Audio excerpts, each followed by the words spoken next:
네, 반갑습니다. 여의도 너머TV 닭간다 진행을 맡은 황현입니다. 고수들의 초정밀 정치해부쇼 닭간다 매일 오전 10시 30분 생방송 라이브로 여러분을 함께하고 있죠. 자, 구독 좀 많이 좀 부탁드리겠고요. 저희 구독자가 드디어 3만을 넘었습니다. 야, 지금 거의 2달 정도 됐는데 3만을 돌파하는 쾌거를 아주 단기전에 그리고 어느 한쪽 진영의 편을 들지 않는데 그럴까? 그럼요. 어느 한쪽의 편도 없는데 이렇게 구독자가 빠른 시일 안에 높아지고 있다는 건 아무래도 좀 균형을 바라는 많은 분들의 또 그렇죠. 염원이 있지 않을까. 수요가 있는 거죠. 그렇죠. 이 닭간다라는 저희가 정의가 잘 여러분들에게 전달되고 있지 않은가라는 생각도 좀 해볼 수 있을 것 같습니다. 구독, 좋아요 많이 좀 부탁드리겠습니다. 네, 알림 설정도 부탁드리겠고 댓글로 응원 의견 많이 남겨주시면 저에게 많은 큰 힘이 되니까요. 저희는 그런 거 없습니다. 욕하지 말아주세요. 뭐 이런 거 없어요. 하고 싶은 말씀 그냥 다 써주십시오. 저희가 다 수렴하고 욕도 아주 달고 재밌게 저희가 받아들이도록 하겠습니다. 여러분의 충고. 근데 이 댓글이 말이죠. 이 좋은 효과가 있어요. 어떻게 보면은 저 가끔 댓글 보면서 정신 차릴 때도 있거든요. 그래요? 근데 진짜 핵심을 찔러주시는 분들, 물론 말도 안 되게 뭐 맹목적인 비난도 있지만 사실 어느 댓글 보면은 야, 이런 거는 맞는 말이다. 내가 진행을 할 때 좀 정신 차리고 해야겠다. 맞아요. 이런 의견들도 굉장히 많거든요. 저는 댓글을 가끔 보는 이유가 저는 그런 것도 있지만 가끔 너무 해학적이고 풍자가 잘 된 댓글 잘 짜요. 웬만한 개그맨보다 요즘 댓글도 재밌어요. 다 써야 돼요. 그런 맞아요. 멘트 잡으려고 저는 한 번씩 보는데 그렇죠. 기발한 댓글들이 있거든요. 그거 가끔 가져다가 방송에서 저 할 때도 있어요. 맞아요. 너무 그래요. 기발해서. 지금 잘 한번 생각해 보시면 이 유행어라는 게 있잖아요. 근데 이 유행어가 2015년도 이후로 인터넷으로 다 넘어갔거든요. 그러니까 2014년도, 2013년도까지 거의 개그 콘서트라는 곳에서 유행어가 다 나왔는데 그 이후로 모든 유행어는 다 인터넷으로 넘어갔습니다. 이 맞아요. 시대의 트렌드가 그만큼 바뀌어가고 있다라고 생각하고 맞아. 댓글 보면 이게 문장 만드시는 거 보면 기가 막힙니다. 그렇죠. 저희들 이 문장 만들려고 개그 할 때도 코미디 할 때도 엄청 신경을 많이 썼는데 굉장히 풍자적인 내용들도 있고 굉장히 좀 좋은 댓글도 많은 것 같습니다. 그렇죠. 근데 이런 걸 또 이제 잘못 들고 와서 뭐 조요토미 히데요시 이런 거 끄집어 내기 시작하면은 이제 그때부터는 조금 너무 제도권이 처음박해질 수가 있기 때문에 좀 필터링은 필요하겠죠. 그 의원님은 실제로 만나보신 왜 나를 보고 얘기하냐? 진짜 민주당이었잖아요. 왜 그러는 무슨 건가요? 민주당이요? 민주당 비례대표 명단으로 들어가신 분인데 민주당 가고 싶다고 계속 계신 거 아닙니까? 전 최혁진 의원님하고 방송을 이제 뭐 한 서너 차례 했어요. 매불쇼에서. 그래서 이제 저는 이제 나름대로 이제 관계가 있어서 그분의 이제 정치적인 행보에 대해서는 제가 이제 말씀드리기는 사실 부담스러운데 사실 이제 이런 게 양 극단의 어떤 강성 지지층에게 이렇게 소구를 하려고 하는 이 잘못된 이 정치 문화 때문에 정말 그런 분들이 좀 이렇게 있는데 이렇게 얘기할 때 옆에서 저 이렇게 계속 쳐다보고 있어도 돼요? 그러니까 아유 우리 김성열 최고가 쳐다보셔야 돼. 근데 제가 계속 좀 쳐다보고 계세요. 자, 이 얘기도 제가 많이 들었거든요. 근데 이제 제가 그 말을 왜 자꾸 나한테 물어보냐라고 했지만 저도 자꾸 대답을 하게 되는데 국회는요. 하지마. 이거 어째 감쌀 거야. 감싸는 게 아니야. 이건 알아야 돼. 그러니까 첫 번째 최혁진 의원의 행동 잘못됐죠. 전제 말했잖아요. 일단 민주당에서 좀 부담스럽지 않으세요? 부담스러움을 넘었죠 좀. 그래서 민주당 아니래잖아요. 민주당 아니잖아. 그러니까 민주당에 시켰죠. 꼬리 자르시는 것 같던데. 근데 나 우리 김성열 최고도 알 거라고 생각하는데 국회 상임위에서 일어나는 건요. 처음부터 끝까지 봐야지 알 수가 있어요. 그렇죠. 하지만 언론이 특성상 모든 걸 다 이렇게 볼 수 없고 순간 포착을 하잖아요. 근데 더 자세히 말하면 그 상임위 이전의 상임위까지 또 봐야 돼요. 왜냐하면 다 은원 관계가 있어. 맥락을 봐야 한다. 그러니까 예를 들어서 최혁진 의원 같은 밑밥이 경우도 있었다? 잘못했다고 제가 다시 말할게요. 최혁진 의원님 잘못했습니다. 나 강성해. 최혁진 의원님 잘못했습니다. 누가 시킨 거 아니에요? 우리가 하지만 주진우 의원님도 잘못했어요. 최혁진 의원님의 이제 뭐가 좀 해명에 화나게 따르면 그러니까 이제 최혁진 의원이 이렇게 쳐다보고 있었지만 주진우 의원이 옆에서 계속 이제 막 말, 아유 저런 게 의원이야, 품격 없어, 막 이렇게 옆에서 바로 옆자리에 있는데, 김성렬 얘기하고 있는데 옆에서 아유 저게 의원이야, 아유 저 이런 식으로 그것도 안 되죠. 얘기를 해. 그러면 사람의 취향에 따라서 보고 있는 게 나쁜 거냐, 옆에서 그렇게 흥얼거리는 게 나쁜 거냐에 대해서 사람의 그거 진짜 기분 나쁜 거거든요. 예를 들어 우리 또 부대변인님이 이렇게 말씀하고 계신데 박민영 대변인이나 저랑 이렇게 좀 뭐라? 그렇지. 뭐래죠? 그럼 안 되죠. 그럼 안 되죠, 당연히. 그러니까 이게 다. 그래서 저는 다시 한번 최혁진 의원님 잘못하셨습니다. 하지만 주진우 의원님도 저는 부족한 부분이 많았다고 생각을 해요. 네. 알겠습니다. 또 항의하는 방식이 히데요시를 넘어갈 수 없다고 봐. 좀 세련되었으면 좋겠어. 난 그게 나왔으면 나는 옆에서 저게 말이 돼? 계속 그랬을 것 같아. 댓글이 벌써 재밌는 게 엄청 많이 올라오네요. 저 이제 댓글 안 보기로 했어요. 맥락을 봐야 돼요. 에비니님께서 저 양자역학 공부합니다라고 그러셨어요.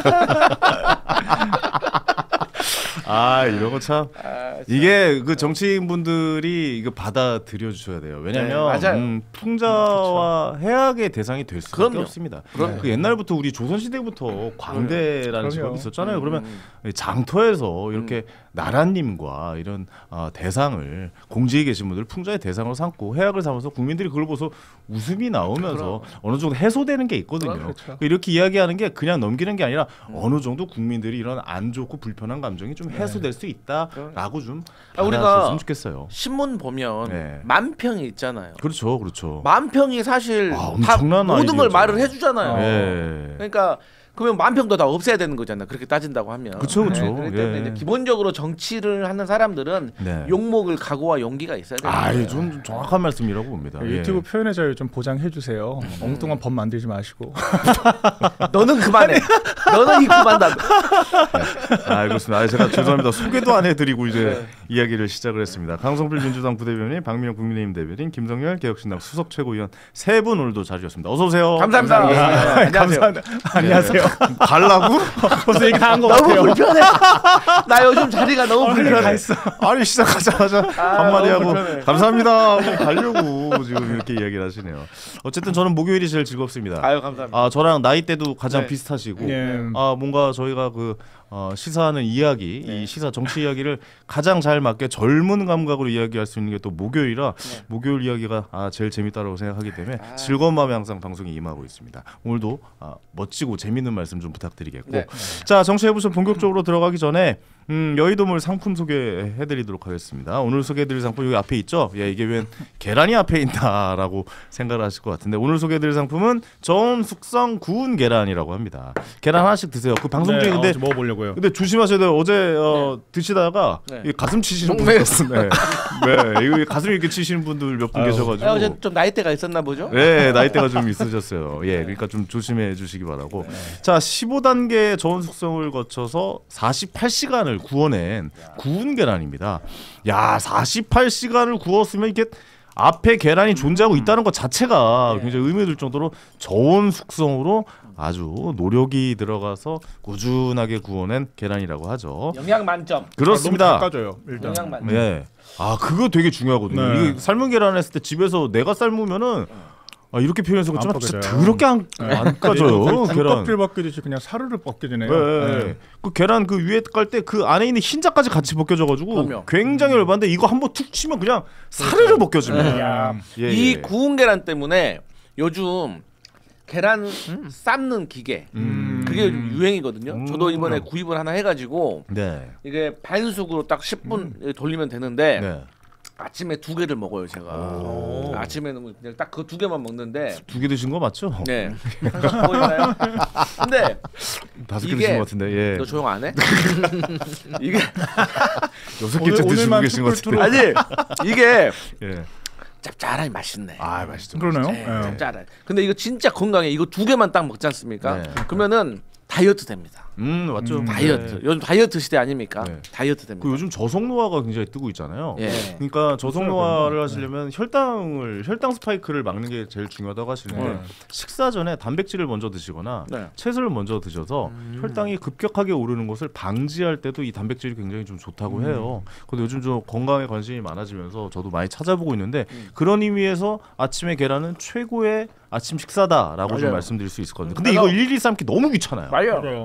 그러니까 어떻게 다 삶고 앉아 있어요. 딱 이거 한 판 사놓고 아침에 2개 먹고 하면 되는 거야. 그러면은 우리 뭐 간헐적 단식이라고 하잖아요. 네. 그런 것처럼 그런 효과가 있어요. 맞아요. 그렇습니다.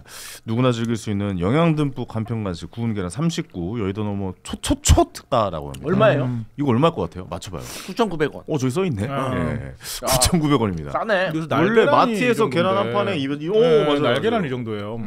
마트에서 한 판에 10,000원 해요. 요즘에. 난 땡땡란 이런 거 먹어봤는데 2개 들어있어도 엄청 비싸던데. 그래, 맞아요. 2개 편의점에서 반숙란 같은 거 먹으면 맞아요. 2개에 1,500원, 2,000원 넘을 것 같은데. 진짜 2,000원 가까이 가는데. 배달 음식점 계란 추가하면 하나에 1,500원씩 받는. 맞아요. 근데 왜 그러냐면 이게 이제 조금씩 팔면 당연히 그러니까 딱 한 판 사가지고 집에서 드시면 되고 밖에 그렇습니다. 나갈 때 차에다 이렇게 주머니에 넣어가지고 다녀도 되니까. 그리고 이거 소금이 필요 없을 것 같아요. 그러네. 짭짤해가지고 간이 돼 있네. 그렇죠. 기본적으로 해장국집 가서 계란후라이 하나 시켜 먹으면 1,000원 아니면 500원 싼 데는 뭐 그렇게 하는데 39에 9,900원이면 굉장히 좀 저렴한 가격. 결론적으로 다이어트에 관심이 많고 아침에 아무것도 안 먹고 나가기는 조금 허전하고 그런다고 뭐 차려 먹기는 또 부담스럽고 할 때 귀찮을 때 이거 딱 2개 까먹고 가면 됩니다. 그렇습니다. 인터넷 주문 힘드시거나 대량 주문 희망하시는 분들께서는 전화 주문 이용하시면 되겠습니다. 여의도물 전화번호가 1551-5280 1551-5280이라고 하니까요. 여러분들 직접 대량 구매하실 때는 전화 주시기 바랍니다. 아이들 간식으로도 굉장히 좀 좋을 것 같습니다. 이거는 저도 좀 사야겠습니다. 진짜요. 저도 좀 건강하게 좀 살고 싶어서 먹는 것을 조절하려고 많이 노력 중인데 너무 귀찮아요. 맞아요. 그렇지 않습니까? 맞아요, 그렇다고 맞아요. 아내한테 부탁하긴 너무 또 미안해요. 왜냐면 애기 봐주는 것도 힘들고 막 그런데 내 밥까지 해달라고 이제는 말하기가 좀 미안한 시기가 와서. 그래서 저는 요즘 한식 뷔페를 찾아다닙니다. 제가 또 노량진 자주 가요. 그래서. 그래요? 공유해 주세요. 알겠습니다. 그러니까 저는 아침에는 달걀 2개 삶아 먹고 나오는데 이제는 이 구운 달걀로 저 출연료에서 일부 구운 달걀로 좀 정리 좀 해주시고. 네네네. 그리고 딱 점심이나 좀 늦은 한 3-4시에 저는 이제 한식 뷔페 가서 혼자 밥을 먹거든요. 알겠습니다. 구운 달걀. 이걸로 드릴게요. 10판 드리면 되나요? 아니요, 한 번에 10판. 300개. 매주 5판씩만. 매주 5판. 네, 알겠습니다. 그렇게 적용해 보도록 하겠습니다. 자, 본격적인 정치해부쇼 시작하겠습니다. 역시 이 문제가 지금 제일 핫한 것 같아요. 그러니까요. 지금 민주당에서 차관의 부동산 발언 사과해라. 뭐 이렇게 지금 한 의원이 나와서 이야기를 했죠. 그리고 오늘 차관이 직접 나와서 사과를 했죠. 이 발언 어떤 발언이고 무슨 사과였는지 한번 좀 짚어서 좀 황민영 대변인께서 얘기해 주실래요? 일단은 오늘 아침에 있었던 거를 빼고 업데이트 되기 전 정보만 말씀드리면은 한 유튜브 3프로라고 하는 유튜브에 나갔죠. 이상경 차관이 나가서 했던 발언이 언젠가는 기회가 온다. 언젠가는 기회가 온다.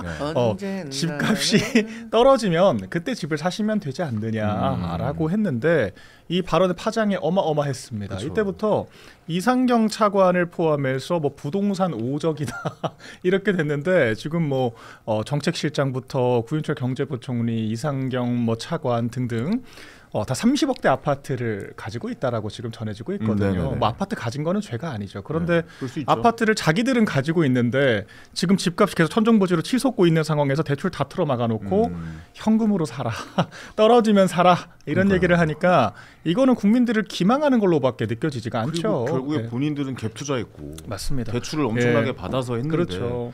너희들은 떨어지면 사라 라는 의미로 받아지니 그렇죠. 부글부글 끓죠. 자기는 여기서 해놓고 사실관계 하나 확인해야 됩니다. 확인해 볼까요? 현금으로만 사라고 한 적 없습니다. 맞죠? 근데 이제 대출을 다 막았잖아요. 말라 그랬잖아요. 왜 대출을 다 막아요? 지금도 생애 첫 주택을 구입하거나 청년이나 신혼부부 지금 LTV 규제 70% 맞습니다. 6억까지 아니 20억 이상 안 해줘요. 아니 그러면 20억 이상 안 해줘. 그 청년이라든지 그다음 생애 첫 주택을 하는 사람들을 대상으로 할 때 보통의 우리가 이제 중위소득을 보지 그런 사람들이 무슨 25억짜리 아파트. 근데 이거 정확하게 짚어야 되는 게 토지 거래 허가 구역을 지정한 거잖아요. 토지 거래 허가 구역의 핵심은 뭡니까? 네가 살 집 아니면 팔아라잖아요. 네가 살 집 아니면 팔아라. 그럼 갭 투자하지 말아라잖아요. 맞아요. 근데 갭 투자했잖아요. 그렇죠. 그러니까 아니 그러니까 제가 방금 말했던 거는 일부만 팩트 체크 하신 아니야, 거죠? 그렇지. 딱 그것만 얘기한 거야 방금. 아니 근데 현금으로 그건 아니라는 거지. 대표 그랬잖아요. 자기 알뜰살뜰 돈 모아 샀다 그러면서 빚내서 집 사는 게 정상이냐고 하셨잖아요. 저도 오늘 아침에 부동산 오적 이야기를 하고 왔는데요. 아니 모두 반에서 하고 왔죠. 근데 이 보세요. 현금 이야기 안 했어도 자기들은 그게 안 와닿으니까 안 하는 거야. 왜? 지금 그 얘기했던 이상경 차관 예금 28억 있어요. 뭐 자기는 뭐 상관없어. 20억 뭐 현금으로 사면 되잖아. 전혀 문제 없고. 자, 김용범 정책실장 19억, 구윤철 경제부총리 34억, 이찬진 금감원장님은 한 3,400억 있는데 그게 제 금융기관에 있다고 그랬으니까 뭐 한 300억 정도 있나 봐요. 뭐 아무튼 이렇게 다들 자기들은 현금 다 가지고 있으니까 이번 대출 규제에 나는 상관이 없는 거야. 그러니까 그런 얘기를 할 필요도 없는 거지. 그리고 아예 집값 좀 떨어지면서 뭐 스트레스 받아 이런 이야기 하는 거고. 그 와중에 또 우리 이찬진 금감원장님은 나 2채 있는데 그 한 채 정리할 거야 그러길래 정리 어떻게 하실 거예요? 그랬더니 아들 줄게. 아니 파는 게 아니라 아들 준대. 상속세 내면 되죠. 아니 상속세 내면 돼요. 상관없어요. 그냥 돈 많아요. 네. 그 사람. 근데 남들은 못 사게 해놓고 나는 안 팔겠다. 이거 좀 너무하지 않아요? 그러니까 이거를 이 말이 합리화를 시키려면은 지금이라도 팔면 돼요. 아니 지금이라도 호가를 낮추셔서 옛날에 이게 프레임을 씌워가지고 호도를 하는 건데 자 다시 첫 번째 제가 아까 최혁진 의원 그때 논리로 전개를 해드릴게요. 첫 번째 이상경 국토부 차관 잘못했어요. 네. 책임 물어서 이것은 해임을 잘라야 될 판이에요. 지금 그렇게 민주당에서 의견이 그리고 나왔죠. 두 번째 예. 지금 국민들이 화가 나는 게 뭐냐면 이제 그런 거예요. 말씀 잘해 주셨는데 저 같은 사람이 그런 얘기하면 괜찮아요. 나는 돈이 없으니까. 나는 집이 없으니까. 그리고 나는 집을 살려고 몇 번 시도를 했지만 실패했던 사람이니까. 그 타당성이 있잖아요. 그러니까 제가 얘기하면 되는 거예요. 그런데 이상경 같은 분들 그리고 이제 지금 주요 정책을 결정하시는 분들이 이미 집을 가지고 있고 그분들이 갭 투자를 통해서 집을 마련했고 그랬던 사람들이 이런 정책을 결정했다고 하니까 화가 나는 거예요. 네네네. 만약에 그 5명들이 다 집이 없는 사람이었다고 하면 그나마 이렇게 비판받지는 않을 거예요. 그리고 조용히 있어도 비판받지 않을 거예요. 그러면 여기에 대해서 여쭤보고 싶은 게 우리가 이제 맞아요. 이제 그런 정의론적으로 모든 걸 해결을 하려고 하면은 안 되거든요. 일이 안 돼요. 그러면 저는 이 시점에서 그러면 이 공무원 제가 술자리로 요즘 장난말로 뭐 하냐면 끝까지 집을 안 사고 버티다 보면은 이제 앞으로 집 있는 사람들은 고위공직에 못 가니까 내 차례가 올 거다. 그런 날이 올 거다. 우리 집 사지 말자 이러거든요. 근데 만약에 그러면 그런 사람들 이렇게 저렇게 다 빼버리면 어느 정부가 근데 이 말의 핵심은 그거 같아요. 정확하게 생각을 해봐야 될 게 이런 정책을 내면 안 된다가 핵심이지. 이런 정책을 왜 이 사람이 냈냐가 좋아요. 핵심은 아닌 거예요. 그것도 맞아 하나의 쟁점인데 저는 그 전에 우리가 이 문제에 대해서 먼저 결정을 좀 해야 될 정리를 할 필요가 있어요. 첫 번째 정부 여당은 갭 투자를 하지 말라는 거거든요. 그런데 국민의힘은 혹은 개혁신당은 이 갭 투자를 찬성입니까 반대입니까? 이제 거기서부터 시작을 해야 된다고 봐요. 네네네. 그렇지 않아요? 맞아요. 근데 저희는 갭 투자를 반대하고 있는데 이 오적들이 있기 때문에 내로남불이 돼버린 거예요. 그런데 저희 내부적으로 고민은 그러면 어쨌든 간에 누가 손은 키워야 되는데 도대체 어디까지 내려가고 어디서 사람을 찾아야 되는 그런 문제가 있어요. 이거의 핵심은 그거예요.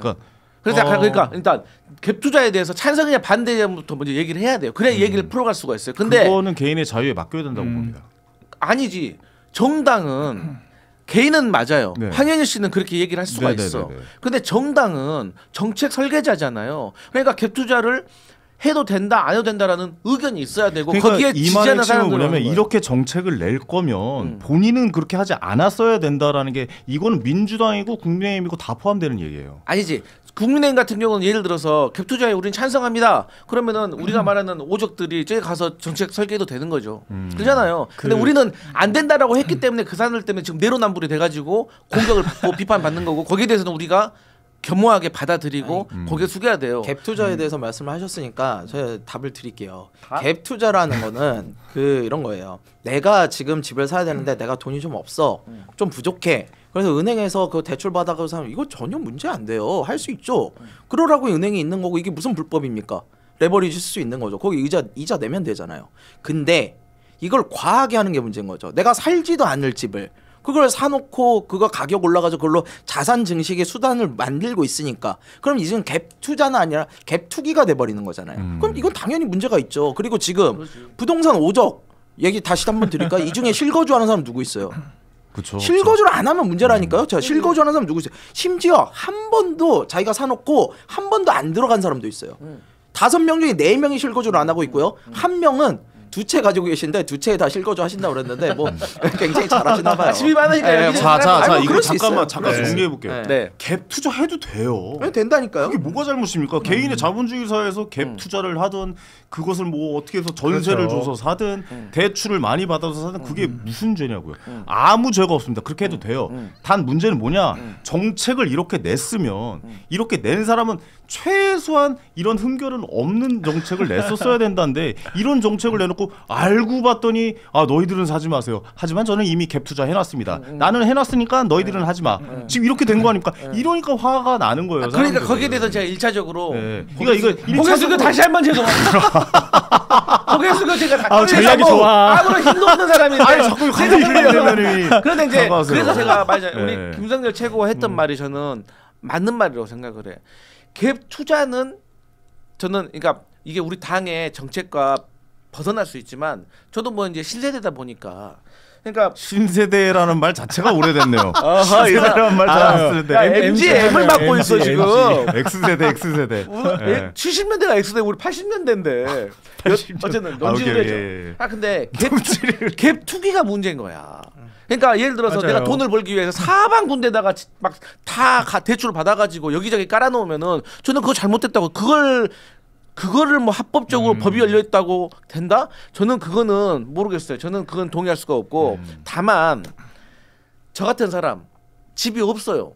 근데 나도 나름대로 집을 사고 싶어. 그러면은 근데 지금 싶죠. 내 지금 형편상 뭐 직업이라든지 형편상 내가 뭐 여기 꼭 여의도에 있어야 되는 사람이야. 근데 여의도 집값은 너무 비싸가지고 내가 처음부터 갭 투자로도 달라들 수가 없어. 그럼 나 같은 사람이 조금 더 싼 데 가가지고 갭 투자하고 그다음에 내가 이제 여기서 내가 월세로 살든지 뭐 이렇게 하고 열심히 돈 모아가지고 또 건너타고 이렇게 하나씩은 저는 하는 것은 그렇게 시장에도 문제가 안 된다고 생각해요. 근데 문제는 대출 여기저기 끌어가지고 능력 있는 놈이 계속 대출을 받을 수가 있으니까 대출이 한 사람한테 몰리니까 그럼 막 10개씩 그래. 그러니까 그거는 문제가 되는 거잖아요. 이미 잘 잡았어요. 그 다주택에 관련된 건 민주당이 정책 잘했어요. 고마워요. 그거는 인정합니다. 여러분 잘했답니다. 그 다주택자가 굉장히 희망찬 소식입니다, 여러분. 아니요, 저는 민주당이 드디어 칭찬받았습니다. 하현이에 입에서 다주택자가 많이 잡혔어요. 그건 맞아요. 그건 인정해야 돼. 아니 근데 그게 왜냐면 다주택자를 잡았던 게 문재인 정부 때거든요. 문재인 정부 때 엄청나게 취득세, 양도세 뭐 이런 것들에서 세금으로 해가지고 그 다주택자에 대해서 굉장히 잡았어요. 그 결과가 뭐예요? 그 당시 국무조정실장 구윤철이었거든요. 똘똘한 한 채였잖아요. 네. 지금 그 똘똘한 한 채가 부동산 가격을 폭등시키는 가장 큰 원인이라고 민주당도 보고 있어요. 네. 자 그렇다면 그 당시에 다주택자를 잡을 때 이 똘똘한 한 채 문제도 같이 봤어야죠. 그때는 그거 못 보고 다주택자만 다 때려잡고 이제 와서 문제되니까 그때 똘똘한 한 채도 문제네? 이러면 너무 무책임하잖아요. 그러니까 아니지 무책임 아니지. 왜? 그 잘못으로 인해 가지고 정권이 교체된 거예요. 아 그래요? 그건 맞아요. 그렇잖아요. 네. 책임을 졌구나. 그래도 사실 책임질을 했던 건 아닌데 심판을 받았지. 국민으로부터 평가를 받았지. 이번에도 심판 받겠죠. 분명히. 그러니까. 그 중요한 건 뭐냐면 왜 이 말씀을 드렸냐면 다주택자를 잡았잖아요. 네. 다주택자를 잡았으면 지금 한 채 가지려고 하는데 왜 갭 투자도 못하게 하냐고요. 자 그러면 한 채 갖고 싶어 하는데. 그러니까 요것도 있는 거예요. 왜 똘똘한 한 채가 아까 말씀하셨잖아요, 김성렬 김병기 최고위원이 사례가 있잖아요. 좋은 사례가 있잖아요. 저는 문제라고 생각을 안 하거든요.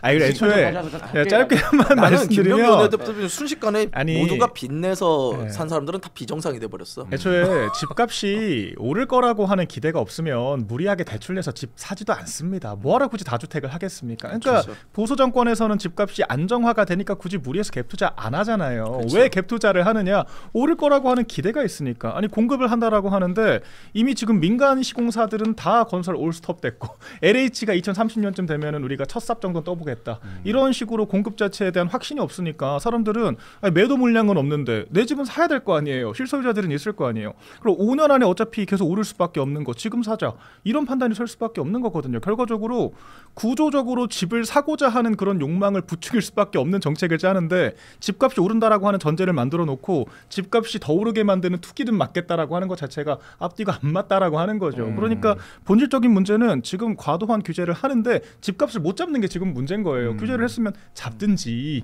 그러니까 이게 구조적으로 문제라고 하는 거고 민주당이 정책 방향을 잘못 잡았다라고 하는 거를 이제 인정을 해야 돼요. 근데 민주당 스타일은 방향이 잘못됐다고 생각하는 게 아니라 더 강한 규제를 안 해서라고 생각을 하기 때문에 계속 시장을 왜곡을 시키는 거고, 그러니까 시장에 대한 저희 국민의힘은 규제 자체를 그렇게 선호하지를 않습니다. 임대차 3법 지금 네. 엄청난 계약이에요. 저도 지금 전세 사는데 5%만 올려받으라고 하잖아요. 근데 2년 추가 계약이 의무화가 되어 있기 때문에 4년치 물가 인상분을 미리 받습니다. 첫 계약 때. 그리고 2년차 재계약할 때 5% 상한선까지 꽉 채워서 받아요. 그렇죠. 결과적으로 전월세 엄청 올랐거든요. 전셋도 대출 규제 하잖아요. 월세 엄청 올라요. 그러니까 이런 식의 악순환을 만들고 있기 때문에 이럴 거면 차라리 아무것도 하지 마라 이 얘기를 하는 거죠. 아 근데 이제 그거 오른 것도 일리가 있는 거지만 물가 오른 것도 있지만 그것은 뭐 또 1년에 막 40%씩 자기는 자기 지인 집에서 그 좋은 데서 이렇게 지인한테 전세를 좀 혜택 받으면 살면서 자기 가지고 있는 물건에 들어와 있는 세입자에게는 1년에 한 40%씩 전세값 올린 분들 때문에 그런 것도 있고 하여튼 그 11호 대책이 이제 8일 됐는데 벌써부터 뭐 다 올랐다고 이렇게 말하는 것도 진짜 좀 난망하지 않습니까? 지금 규제 안 잡힌 동탄 쪽에는 호가가 오르긴 올랐어요. 아니 그러니까 호가잖아요. 호가잖아요. 호가가 오르면은 그렇게 거래가 되면 그 가격이. 아니 그러니까 근데 거래가 아직 안 됐잖아요. 그렇죠. 지금 이제 말했잖아요. 지금 8일밖에 안 됐는데 무슨 거래가 돼요? 그래서 그러니까 거죠. 내 말이 그러니까 좀. 지켜봐야 된다는 거고. 아니, 이게 제가 짧게 말씀드리면 매도 물량이 없는데 지금 그 수요 억제만 하고 있잖아요. 근데 그 수요 억제책이 우리나라 사람들 수요만 억제한다니까요. 우리나라 사람들만 실거주 있고 우리나라 사람들만 대출 규제 받는데 아니, 중국 자본이나 미국 자본 같은 경우에는 규제가 없습니다. 그러면은 매도 물량은 없는데 매수 물량 규제를 하는 게 이렇게 좀 한정이 되기 시작하면은 결과적으로 해외 자본의 잠식이 되는 거거든요. 그러니까 이게 그 수요만 잡으면 된다라고 하는 발상 자체가 잘못됐다라고 하는 거예요. 제 말은. 그럼 매도 물량 공급을 못할 거면 이미 있는 주택 거래라도 좀 활성화를 시켜줘야죠. 근데 그것도 다 거래세로 묶어두고 있지 않습니까? 근데 그거는 이건 팔든잖아. 자기 자식 준대잖아. 일단 이거 그러니까 외국인부터 잡고 넘어가야 돼요. 네. 내가 우리 박민영 대변인이 외국인이니까 잠깐만요. 외국인 얘기까지 하면 너무 어렵다. 아니야. 그러면 너 취소하라고 해야 돼. 아니, 방금 이미 시청자들한테는 중국인들이나 외국인은 혜택을 받는다고 얘기를 해버렸는데 여기서 말을 끊어버리면 거기가 팩트 체크가 잘 안 돼서 저도. 팩트 체크가 왜 안 돼요? 네. 그래서 내가 박 대변인 얘기 한 2번 들었거든요. 내가 찾아봤어. 한번 보자. 자, 그러면 중국인들이 우리나라 내국인들보다 우리나라에서 아파트를 살 때 대출에 혜택이 있습니까? 혜택은 없죠. 없죠. 자국 금융기관에서 규제를 안 받죠. 자, 외환 거래에 대해서도 그래서 어떤 돈을 가져왔는지에 대해서 신고의 의무가 더 강해요. 그리고 두 번째, 우리나라 사람들은 아파트를 사서 실거주를 하고 장기간 살게 되면 1년에 3%씩 혜택을 받아요. 근데 중국인과 외국인은 그 혜택이 없어요. 장기 보유 특별 공제 말씀하시는 거죠? 없어요.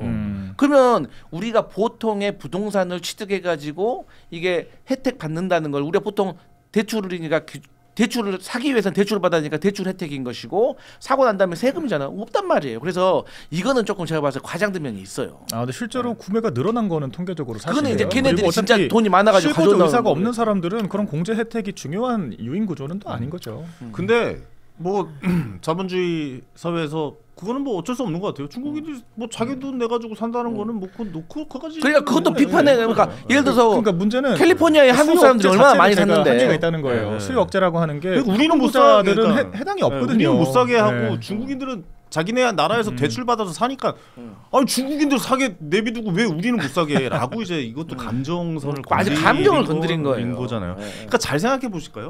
자 부동산이라는 게 말이죠 안 오를 수는 없습니다. 그러니까 부동산이 안정되었다라고 평가하는 것은 인플레이션이 반영되는 숫자 정도예요. 그러니까 년 2%에서 3% 정도 부동산이 오르는 건 이거는 기본적으로 그렇죠. 부동산이 안정되어 예상분이 반영되는 거죠. 네 그렇게 가고 있다라고 우리가 생각하면 되지만 지금 일부의 서울의 이 공간에서만 엄청나게 좀 마용성, 무슨 강남, 송파 쪽에서만 엄청나게 상승을 하고 있고 그 수요를 잡기 위해서 전체를 싸잡은 거고 갭 투자 안 된다고 그랬잖아요.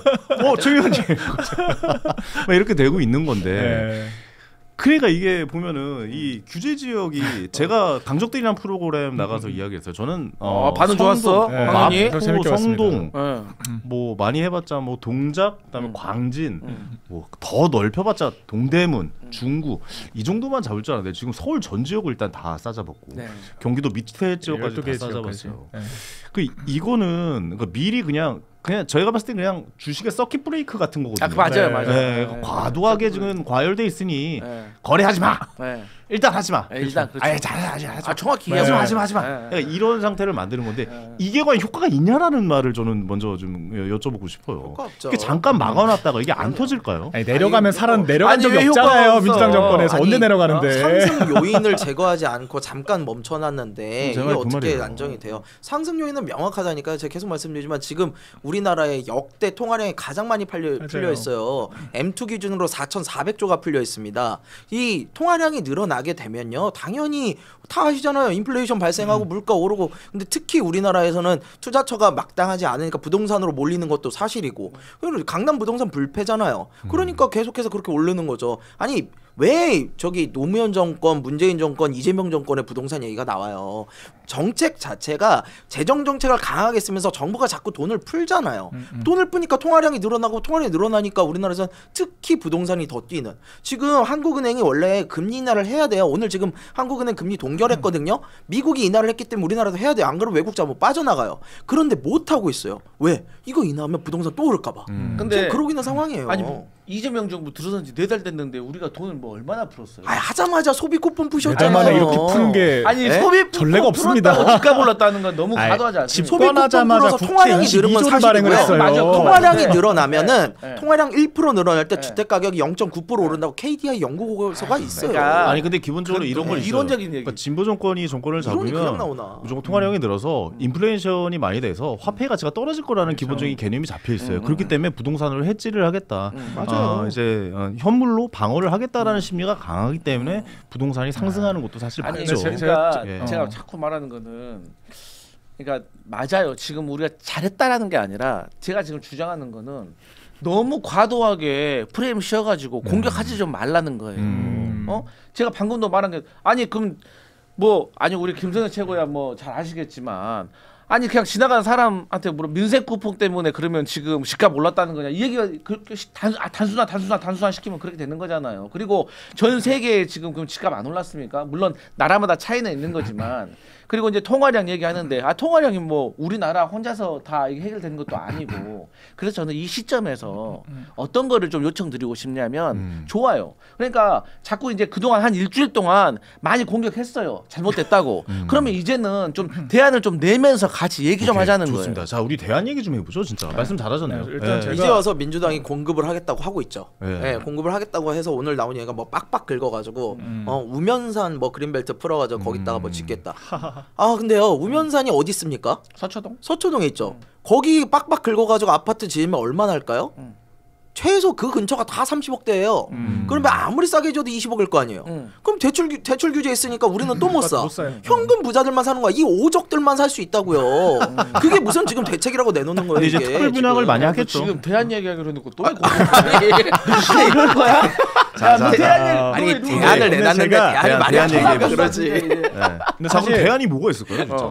이 정권에서 부동산이 통계를 보면은 한국부동산원에서 그 윤석열 정권 3년 동안 3.4%가 올랐거든요. 3년 내내. 그러니까 근데 이재명 정권 4개월 만에 현재 3.5% 수준으로 올랐습니다. 그러니까 4달 동안 오른 게 3년 동안보다 오른 게 더 많아요. 근데 제가 부동산을 잡았다라고도 볼 수 있는 새로운 해석을 좀 제시를 하고 싶은데 지금 원화 가치가 박살났거든요. 대안 제시해라. 거의 대안. 휴지 조각이 됐습니다. 그러니까 다시 말한다. 대안 제시해라. 달러 인덱스가 10% 넘게 떨어졌는데 달러가 1,430원 지금 거의 고정화되고 있거든요. 그리고 우리나라 원화 가치가 윤석열 정권 때에 비해서 한 20%는 떨어졌다는 거거든요. 그럼 원화 가치가 20% 떨어졌는데 집값이 3%밖에 안 올랐다라고 하는 거는 다르게 해석을 하자면 한 15% 정도 방어했다고도 볼 수 있어요. 다 앉아가지고 가난해지고 있는데 집 가진 사람들은 한 3% 방어는 했다라는 건데 사실 이게 저희가 정말 자조적으로 하는 얘기인 거죠. 지금 국가의 펀더멘탈 자체가 무너지고 있다라고 하는 거고, 그러니까 결과적으로 대안을 내자면 돈 그만 뿌려야 돼요. 그러니까 지금 뭐 그거 있잖아요. 그 장기 채무 신용불량자 채무자들 90% 이상씩 빚 파격적으로 갚아줘라 계속 얘기하고 이런 것도 다 통화량 푸는 거랑 똑같은 거예요. 그러니까 신용이 회복되면 또 대출을 받을 거기 때문에 결과적으로 돈이 풀린단 말이에요, 은행에서. 그러니까 뭐 국채 발행하고 뭐 채무 갚아주고 뭐 민생 쿠폰 뿌리고 뭐 예산 증액하고 이런 게 다 돈 푸는 겁니다. 근데 돈을 풀면서 원화 가치가 떨어지는데 집값이 안 오르기를 바라는 것 자체가 모순이에요. 그렇기 때문에 정책을 짤 때 IMF가 저 윤석열 정권 때 다들 뭐 경제 망했다, 대파 뭐다 이렇게 그게 프레임인 것이고 그 당시에 건전 재정에 대해서 고무적이라고 평가를 했고 저희 국가가 그때 물가 1%인데 성장률 2%였어요. 작년에. 그러니까 이거는 쌍끌이 방어를 한 거거든요. 네. 지금은 물가 2%대인데 성장률은 0%예요. 그러니까 상황이 완전 역전됐다라고 하는 거. 이건 경제 정책 자체가 잘못된 거기 때문에 부동산도 부동산 정책인데 기본적으로 거시경제 정책 자체가 지금 방향이 잘못됐다. 전 여기부터 좀 진단을 해봐야 한다라고. 경제 정책의 방향성이 네. 일단 잘못됐다라고 네. 지적을 해주셨고. 그럼 여기서 딱 또 하나만 팩트 자꾸 장기 채무 그거 갚아준다는 것까지 공격하는데 이거는 사실과 다릅니다. 왜 사실과 다르냐? 장기 채무를 갚아주잖아요. 네. 그럼 그냥 갚아주는 게 아니라 우리가 신청을 받죠. 신청 받으면 뭐예요? 심사를 하죠. 네. 심사 기간 얼마나 걸리는 줄 아세요? 박민영 대표님 네. 아세요? 안 잘 해봐서 모를 걸? 그렇죠. 네. 얼마 아세요? 걸려요? 오래 2년 걸릴 것 걸려요. 같은데요. 2년. 네. 최소 2년 걸려요. 문재인 정부 때도 그래가지고. 그건 저도 몰랐네요. 2년이나 걸려요? 2년 걸려요. 몰랐어요. 왜냐면 이 사람의 그 노동이라든가 이 버는 금액이라든지 그러니까 대충 해주지 않는다는 얘기잖아요. 아니야. 오늘 말하는 거에 방점 2년 걸린다는 거예요. 그러니까 아직까지 한 명도 채무를 탕감해 준 사람이 없고 문재인 정부 때도 10명이 신청을 했으면 한 2-3명 정도 해줬어요. 그렇기 때문에 다시 말씀드리지만 지금 그거하고 상관이 없다라는 거고 그럼에도 불구하고 그거는 좀 우리가 일리 있게 받아들여야 되는데 네네. 저는 이제 좀 그런 생각을 해봤어요. 그러니까 두 가지인데 제가 얼마 전에 어느 경제 전문가한테도 물어봤는데 무식한 소리지만 제가 무식한 소리지만 우리나라에서 이 집값이 떨어졌을 때가 제 기억에는 22년 뭐 8월 연말 그러니까 문재인 정부 말부터 윤석열 정부 초기였습니다. 맞아요. 근데 그때 이제 금리가 막 올라가지고 갭투자로 연끌했던 사람들이 못 버티고 이제 내놓은 거 아니에요. 그렇죠. 미국의 기준금리가 5.5%까지 올라가고 그렇죠. 그런 식이었죠. 왜냐면 그렇기 때문에 제 주변에도 많거든요. 그래서 이제 그런 금리로 우리가 좀 잡을 수 있진 않을까라고 했어요. 그러니까 이제 그 사람이 하는 말이 흔히들 그렇게 많이 생각하는데 이 금리라는 게 뭐 채권하고도 연결돼 있고 우리나라만의 금리만으로 해결할 수가 없기 때문에 예. 그게 조금 복잡한 문제가 있다라고 근데 하더라고. 근데 우리가 알고 있는 기본적으로 연준에서 발표한 FOMC 회의에서 나온 건 올해 2번 금리를 내리겠다예요. 네. 그러면 그게 반영이 되면 우리나라 따라가야 된다. 네. 우리나라 금리 따라가야 돼요. 못 따라가면 수출 어떻게 할 거예요? 그러니까. 그럼 따라가다 보면 당연히 부동산 가격도 상승이에요. 그러니까 그 말씀이 맞아요. 자, 금리는 혼자 결정하기가 어려워요. 근데 지금 현대 경제학에서는 통화량은 어쨌든 금리로만 잡게끔 되어 있어요. 자, 그러면 정부가 어떻게 해야 돼요? 지금 어쩔 수 없이 금리를 낮춰야 되고 어쩔 수 없이 통화량은 더 늘어나게 생겼어. 세계의 흐름이 그래. 그럼 정부는 어떻게 해야 돼요? 정부라도 잡아야 될 거 아니에요. 정부는 선행효과예요. 자, 보세요. 쌀에 대해서 우리가 여기다가 관세를 뭐 부과를 해가지고 가격이 오를 거다. 그러면 지금 쌀 살 거 아니에요. 지금 다들 쌀을 사잖아요. 그럼 미리 이게 반영이 되는 거야. 그렇다면 정부에서 앞으로 나는 통화량 안 늘릴 거야. 나는 긴축 재정할 거야. 나는 쓸 때만 쓰겠어. 이런 식으로 얘기를 계속 하면은 사람들이 그럼 집값도 잘 안 오르겠네라는 생각을 할 거 아니에요. 근데 이재명 대통령 무슨 말씀하세요? 지금 우리나라 국가 부채 비율이 사상 최고치로 해가지고 60% 마지노선까지 오고 있어요. 예? 근데 이재명 대통령 국가는 부채 비율 많아도 상관없어. 얼마든지 더 해도 돼. 그거 무식한 소리야. 그래도 우리가 이러시잖아요. 많아도 상관없다라고는 안 했지. 네, 그거 딜만 하다는 얘기로 100%가 넘어도 된다고 하신 게 OECD 평균이 GDP 대비 100%라며. 아니 근데 흰돌님께서 댓글 남겨주셨는데 아니, 나는 지금 쌀값이 30% 올랐다는 얘기가 팩트예요. 맞아요. 네, 팩트예요. 올랐어요. 그래요? 30%도 더 올랐어요. 실질적으로는. 근데 몰랐네. 아무튼 그런 것들이 자 보세요. 이 국가 부채 비율에 대해서는 괜찮다고 그러면서 왜 개인들의 대출 비율은 그렇게 잡으시는 거예요? 말이 안 되잖아요.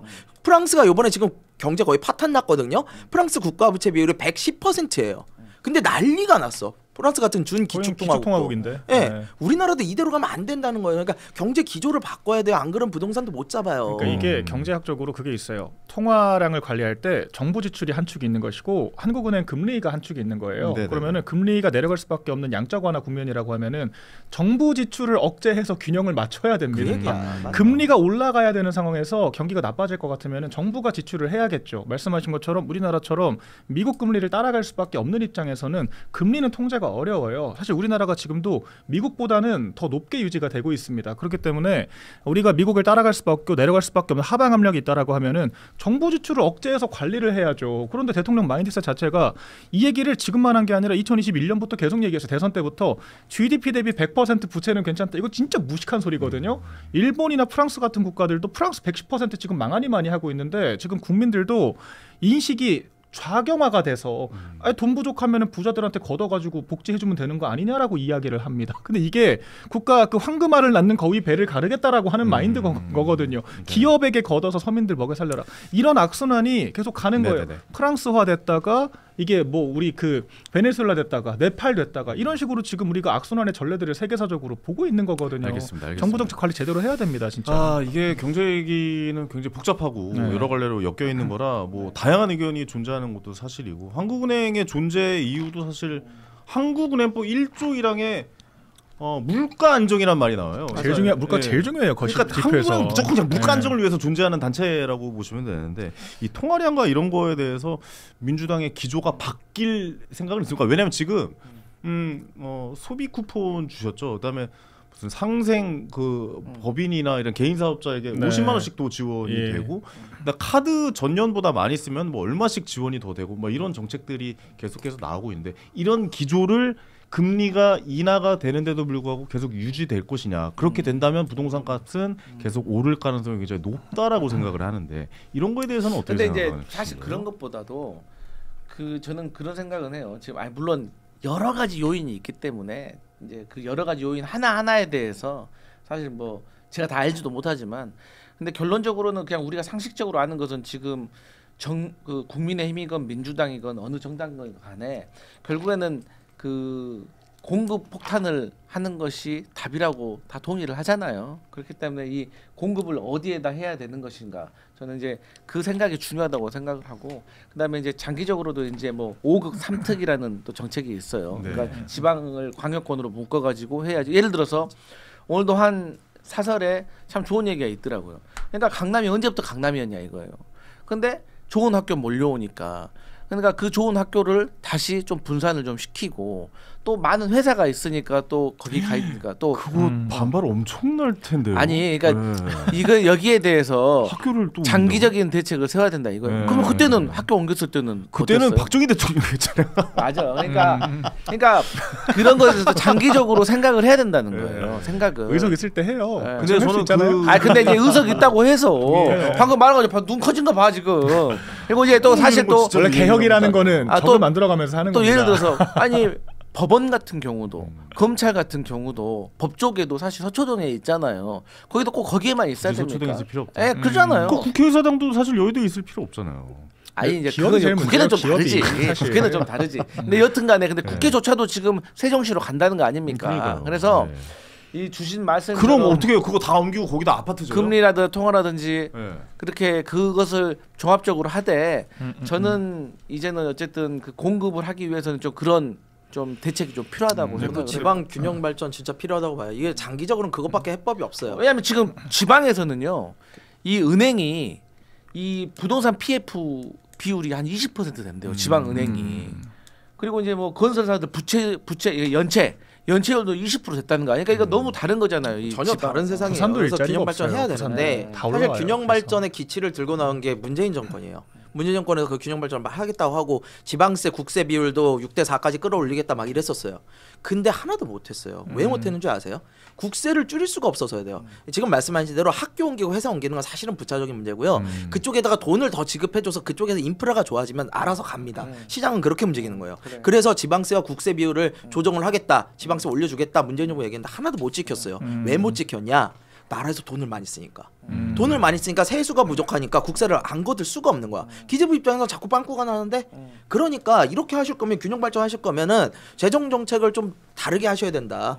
너무 복지에 치중하실 게 아니라 정말 성장을 위해서 지방 균형에 좀 투자를 하시라. 그러면 우리도 인정하겠다. 근데 이게 지역별로 경제 환경이 다르잖아요. 사실 요새 트렌드가 그 영국도 아일랜드랑 분리가 됐잖아요. 경제 기조가 다르고 경제 그 기초가 다르면은 같은 국가도 떨어져 나갈 수 있는 게 요새 트렌드입니다. 근데 우리나라만 해도 수도권이랑 비수도권이랑 경제 상황이 너무 달라요. 떨어져 나갈 것까지는 없지만 적어도 경제 정책만큼은 좀 차별화를 시켜줘야 돼. 이를테면은 저희 국민의힘에서 최저임금 지역별 차등화를 좀 시키자 이 얘기를 계속했거든요. 왜 그러냐면 결과적으로 이게 지하방에 있는 청년들이 일자리가 없으니까 다 서울로 올라오는 거예요. 그렇죠. 그러니까 부산, 대구 같은 활성화된 그런 지역에서조차도 일자리가 없어서 남자들은 다 올라온다라고 하거든요. 그 지역에서.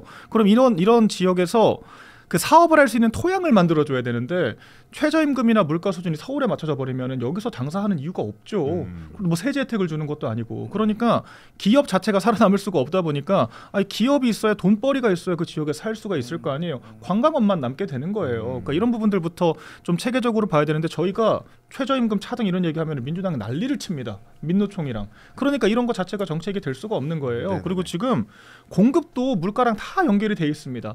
부동산 공급도 단가가 안 맞아서 못 하는 거예요. 그러니까 물가가 천정부지로 치솟아서 단가가 안 맞으니까 시공업체들이 다 들어 누워요. 그러니까 그게 체결 자체가 안 되는 거예요. 계약이 시공이. 그런데 또 분양가 상한제로 묶여 있잖아요. 그러니까 건물 지어봤자 남는 것도 마진도 없는 거예요. 그러니까 지역 주민들도 뭐 초과이익 환수제니 뭐니, 그러니까 지역 주민들 사이에서도 이견이 생기고 건설업체도 안 붙고 단가도 안 맞고 네네네. 분양가 상한제 때문에 이득도 안 남고 이런 상황에서 어떻게 공급이 늘어나겠습니까? 그러니까 지금 뭐 택지를 만들고 무슨 뭐 산을 도려내고 이게 지금 중요한 게 아닌 거예요. 다 물가로 연결되고요. 다 그 지역 경제의 이런 차등성에 대한 이해, 몰이해로부터 비롯되는 문제이기 때문에 알겠습니다. 이건 좀 체계적으로 살펴봐야 됩니다. 그런데 이제 거기에 따른 저희 민주당의 대책이 오극상특이라고 방금 말씀드렸듯이 사람들이 좀 이건 진짜 심각한 문제인 거예요. 그러니까 우리도 이렇게 말을 하면서도 이게 못 하고 있어서 여기에 대해서 당내에서 상당히 이제 목소리들이 나오고 있거든요. 김경수 이제 위원장 중심으로. 그게 뭐냐면 이제 뭐 대구 경북 이렇게 좀 묶고 부울경 광역권으로 묶고 여기도 호남도 저 묶고 그 충청도도 좀 묶고 해가지고 하나의 덩어리를 만들어놔야지. 아까 김성렬 최고가 말했던 것처럼 인프라가 좋아지고 또 뭔가가 좀 생겨나야지. 예를 들어서 학교도 옮긴다고 해도 이게 명분이 서고 그런 거기 때문에 이런 장기적인 것도 저희가 좀 준비하겠다. 알겠습니다. 보유세 그래서 늘리는 거예요. 마지막으로 보유세 어떻게 안 늘린다고 내가 했지. 진성준 아저씨가 한다는데 안 늘린다고 했지. 진성준이랑 김용범 정치실장 한다는데요. 그 주식 문제도 대주주 금액 문제도 그렇고 왜 이렇게 다른 목소리를 내시는 거예요? 근데 이제 또 이제 이야기로 가는데 간단하게 얘기하면 경제를 이념으로 배웠어. 그 주식도 안 하신다면서요? 제가 이제 뭐 그거가 모르는데 진성준 의원은 그런 것 같아요. 제가 선회를 하자면 그 문재인 정부 때 항상 사건이 발생하면 이제 폭동이 발생하면 그때 또 나오고, 근데 그때마다 조금 과감하지 못하고 찔끔찔끔하다 보니까 결국에는 뒤따라갔으니까 한 번에 선도를 해야 된다라는 차원인 것 같은데 아니 뭐 국민의힘도 사실 많은 여기 아니고 저기 국민의힘 같은 경우도 사람들이 많이 있잖아. 그러다 보니까 민주당 내에도 여러 가지 의견이 있는 거예요. 네네네, 알겠습니다. 일단 요거 이야기 정리하면 일단 이상경 국토일 차관은 부동산 발언 갭 투자 논란 이거 사과했어요. 네. 근데 지금 뭐 박지원 의원도 이야기를 했지만 사퇴해라. 이게 말이 안 된다. 뭐 이런 식으로도 얘기를 하는데 이거 어떻게 정리가 되는 겁니까? 사퇴는 없는 겁니까 지금 현재? 그거는 이제 기본적으로 그 국토부 장관이 판단해가지고 대통령에게 뭐 이제 건의를 하겠죠. 그래야지 뭐. 그리고 이제 사실 그 이미 때려 맞을 만큼 때려 맞았어요. 네네네. 네, 그렇기 때문에 뭐 저희 이런 그 중요한 의미가 아니에요. 뭐 저 사람 따른다고 해서 지금 뭐 해결된 문제입니까? 네, 이미 인정은 상했고 이미 그다음에 혼났고, 하지만 이제 추가적으로 이제 더 좋은 사람이 있는지 찾아보던 이런 걸 꼬리 자르기로 넘어가면 안 돼요. 네, 오적 있는데 시킨다면 야 꼬리 자르기 안 해. 또 이런단 말이야. 정리해라. 정책을 바꿔.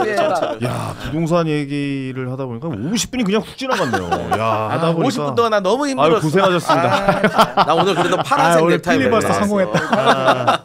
파란색이네. 고생하셨습니다. 자 이제 박민영 의원이 고생할 차례예요. 자 어제 VIP 김건희 경복궁 찾아서 근정전 용상에 앉았다라는 또 기사가 나왔었는데 이제 말하기도 입 아픕니다. 이게 그래도 해야 됩니다. 해야 됩니다. 그래도 해야 됩니다. 이미 구금돼 있잖아요.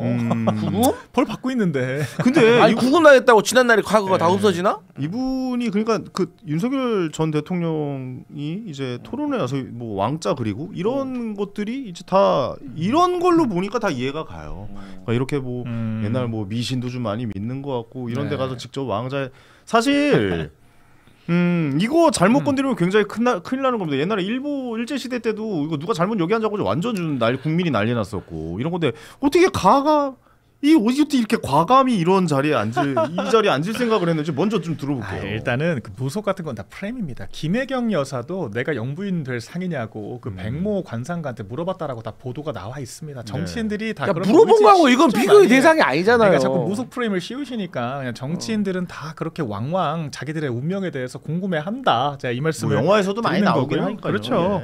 근데 이게 사실 여기 좀 억지 프레임들도 많아요. 이를테면 한겨레 신문사에서는 뭐 슬리퍼를 신고 갔다라고 또 시비를 걸더라고요. 근데 여기 관련 규정 자체가 그 내부의 그 뭐 이제 보호 용도로 오히려 슬리퍼를 신어야 하는 게 관련 규정이라고 하더라고요. 근데 그 경호원들은 다 구두 신고 있잖아요 지금.